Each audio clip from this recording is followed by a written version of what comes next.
Today I'm going to show you how to draft this dress using your own measurements. You'll need between 1.5 meters and 2 meters of fabric, and you can make it from scratch in one afternoon. You'll need floaty fabric, something like viscose crepe, polyester blends with good drape, or cotton lawn, or even silk will be perfect. And you can make this dress from scratch in one afternoon.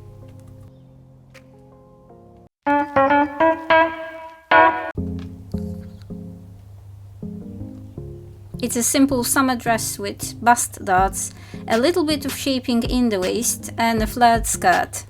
If you want to, you can add waist darts for a closer fit, but I wanted some more ease, and to regulate the fit, I added a belt. My neckline and armholes are finished with bands, as my fabric has a bit of stretch. So this is how I wanted the dress to look like. That's the drawing of the dress before I made the dress. 2 bust darts, quite wide shoulder seams, slightly fitted at the waist but not too much because I knew that I wanted a belt. And I can start drawing. I'm going to start from the back, so I'm going to draw a back first, and what I'm doing now is I'm marking the center back line. So it's a vertical line where we can mark the nape of the neck at the very top, and then we can go down the length of the whole of the dress, including the hem allowance. For reference, my dress is going to be 92 centimeters long. That includes 2.5 centimeters of my hem allowance. So I'm measuring it from my nape of the neck, so it's going to be the point at the very top of my vertical line. That is the nape of my neck, and I can draw a line, a horizontal line across it, because I'm going to have my neckline there. And my neckline is going to be 9 centimeters wide. Well, half of the neckline is going to be 9 centimeters. So I'm going 9 centimeters to the right and 2.5 centimeters up. And I can then draft my neckline. The neckline is curving downwards. The first 2.5 centimeters should be flat. So from the center back point, you start with a flat line and then you go up. And it looks like that. Okay, so I can now mark a waist point from the neck point to the waist. So that's my length from the neck point to my waist. Usually it's 1/4 of your height or 1/10 of your height plus 4 centimeters. For most people it's going to be about 42 centimeters. For reference, for me it's 38 centimeters. And I'm drawing a horizontal line through that point. Remember that all our horizontal line must be under a straight angle to our center back line, so the vertical one. Everything has a straight angle. Now I can measure my waist to hip length. So measure your waist to hip length and mark this distance on the center back line. Then you can draw a horizontal line across this point. Usually for most people it's between 18 for shorter people to 22 centimeters. For me, for reference, it's only 17 centimeters. I can label my line, so I've got a waistline and I've got a hip line. I'm going to need that because sometimes I forget which is which. And now I'm going to measure my armhole or arm side line, which you can often see marked as bust line, as they tend to be either the same or close to each other. For most people, it is going to be 20 centimeters. I would still recommend you measure that. So measure your depth of your armhole and you will know. But for most people, it is about 20 centimeters, 21 centimeters. But for me, for reference, it is 17 centimeters. But in here, I'm using 18 centimeters. I've got 1 centimeter ease just in case. I'm going to add bands, so I need some ease. So this is my armhole depth. And I drew a horizontal line across it, of course. And I can now mark my half of my back width measured from armhole to armhole on this line, so on my bust or armhole line. For me it is going to be 16 centimeters. I'm not really going to do much with that information, with that point. I'm going to draw a vertical line up from this point. This is going to help me with my armhole. When I'm going to do the armhole, I will need that line, but apart from that, I'm not going to use it for anything else. So it's going to be left like that in pencil. I know that you can't see it in pencil, but it is our auxiliary line. Okay, so go to the hip line and use your hip circumference, add 5-6 centimeters to it and divide it by 4. So for me it's going to be 76 is my hip circumference plus 6, that equals 82. I divide this 82 by 4 and that gives me 20.5 centimeters. I'm marking it there, and this is my hip reference point. My skirt part shouldn't be narrower than this point. On the horizontal waistline you can also mark 1/4 of your waist plus some ease, 4 centimeters, but it's just for reference. You can draw in the side seam from the armhole to the hem, and when you have your waist measurements plus some ease, so plus 4 centimeters for example ease, you shouldn't really make this line very deep. If you have a small waist and big hips, it's probably better for you to add some fisheye darts, waist darts, because we shouldn't make the side seam very curved. It shouldn't be more curved in theory than 4 centimeters, so the difference should never ever exceed 4 centimeters. So what I mean is the side seam shouldn't go inwards more than 4 centimeters ever. I don't have big differences, but if you have big differences between your bust measurements, between your waist and between your hips, it's better to distribute the differences between more than one dart, because our side seam here, because it's slightly curved, it acts as a dart, but it's only one dart, so 2 darts altogether on both side seams. But you might need more darts, so that's why I'm talking about the fisheye darts added to the waist to take in the excess. If your boobs and your hips are much bigger than your waist, you must add something extra if you want more shaping. Okay, I don't want any more shaping, so I can draft my side seam to the bottom, to the hem. So I'm drawing a straight line from my waist to the hem, and then I'm measuring from my hip line to the hem at the center back line, and then checking if this measurement is the same. It is never the same, so I'm going to raise my end of the hem. That's why we are going to have a curved line, and I know that you can't see the curved line, but I didn't know that. I'm curving the hem slightly, and you are going to see it later when I cut out the pattern. I'm going to show you how it is curved. So, well, basically the measurement from the hip to the hem must be the same in all points. So I measure it at the center back point and then at the side seam, and the side seam needs the same measurement, so it goes up. And you can flare the skirt part as much as you want, but not too much. If you want a really flared skirt, it's probably best to do a separate skirt, because remember that not everything here is cut on the bias, so it's not going to look the best if you have like semicircle or a circle skirt. Don't do a circle skirt here, it's impossible. I'm going to work on the bodice, so I've just redone the auxiliary line, my half of the width of my back measurement, just hoping that you would see it better. And now our shoulder seam. You can measure your shoulder. For most people it is going to be 12 centimeters, around 12 centimeters. For me it's only 7, but in here I'm using 10 because I want almost cap sleeves. I want my shoulder seam to be slightly wider, so I'm using 10 centimeters, and I'm drafting my shoulder line slightly sloped, not a lot, slightly sloped. And now I can start drawing my armhole, and the auxiliary line that I drew in pencil is going to help me because that's the end of my armhole, and my armhole is curving down half a centimeter at the top and 2 centimeters, well for me 1 centimeter at the bottom, but you can go 2 centimeters down, so the curve is like half a centimeter up to centimeter at the top, and the other curve at the bottom is up to 2 centimeters, so not a super deep armhole. I'm going to have a center back seam, so I'm going to have a slight curve on my waistline.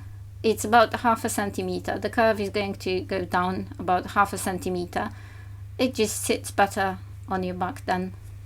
You don't have to do that. You don't have to have a center back seam if you don't want to. It's totally up to you.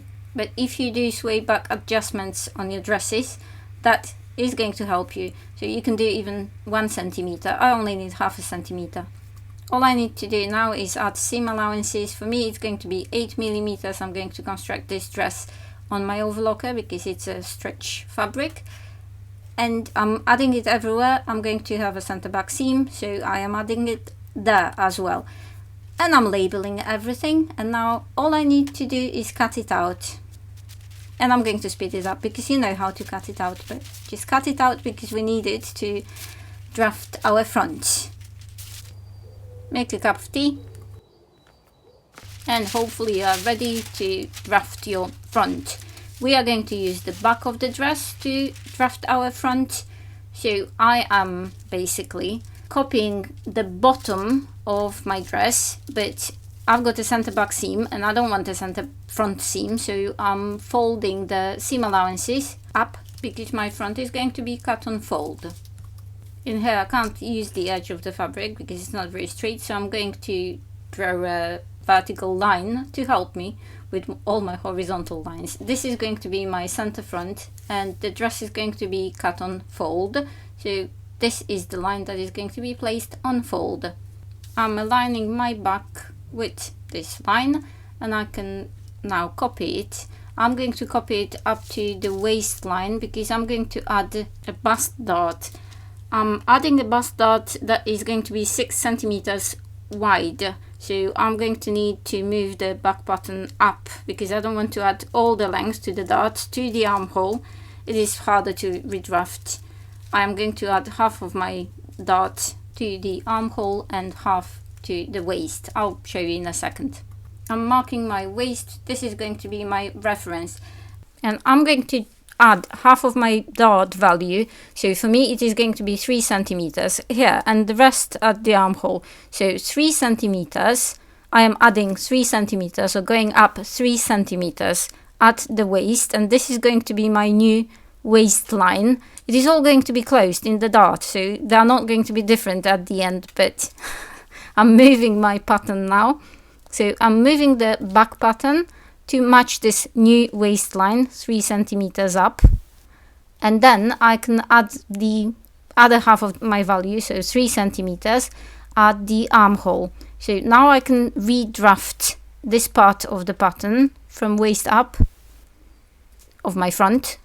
I'm not sure if it makes sense, but my waist is now 3 centimeters higher and I can redraft the side seam of the front.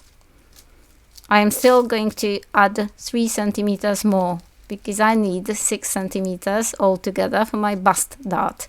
So the other 3 centimeters are going to be added to the armhole, at the bottom of the armhole.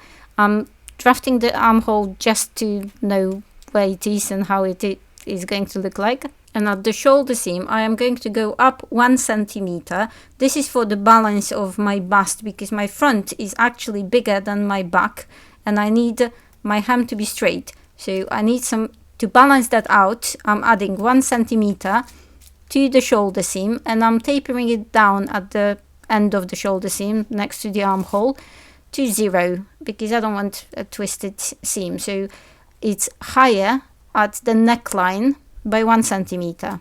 You might not need that, but I do. I need 1 centimeter, I know that. And now I can redraft my armhole with the 3 centimeters added for my bust dart.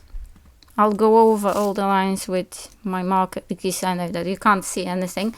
So I'm safe having all the lines that you can see now. Everything else is going to be drafted differently. So I can do the neckline first, actually. You can decide what neckline you want. I was sort of hesitant. I didn't know whether I wanted a round neckline or a V-neck, and finally I decided to do the V-neck. So I'm doing a V-neck. Mine is 13 centimeters down, so decent. And about the darts, because the standard bust dart value for size 6 would be 5.5, 6 centimeters. You can take it from your standards from the tables. So for size 12 it's about 7 centimeters.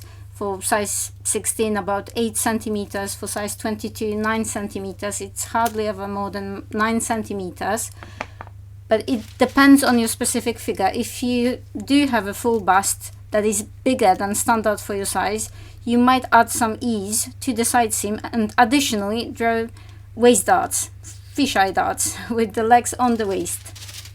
Well, anyway, I added my 3 centimeters, the leftover 3 centimeters from my 6 centimeter wide dart to the armhole. I'm marking the waistline because from the waistline I'm going to measure something. I'm going to measure where my center bust point is.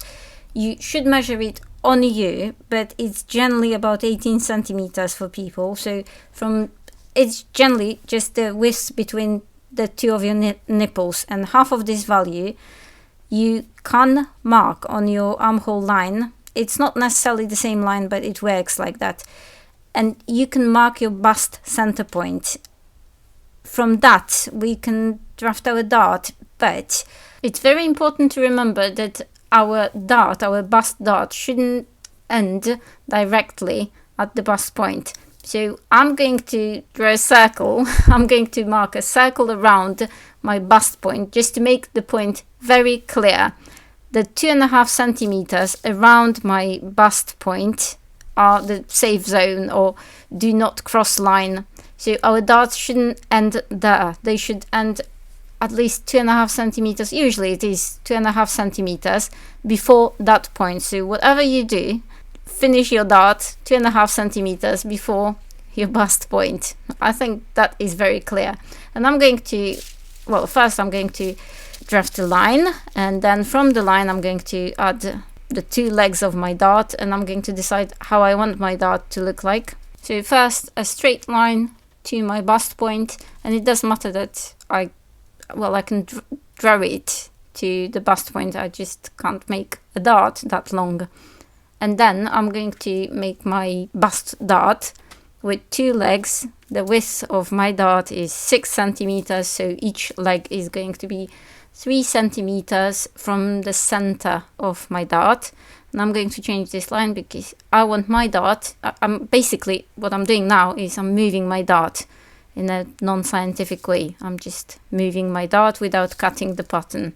So my dart center is going to be here. So the dart is now moved, and I can finish making my dart. So 3 centimeters each side of the center, and that's it. That's basically it. 2.5 centimeters before my bust point, and the legs of the dart should extend. I never extend them. They should extend beyond the side seam because we need more fabric there.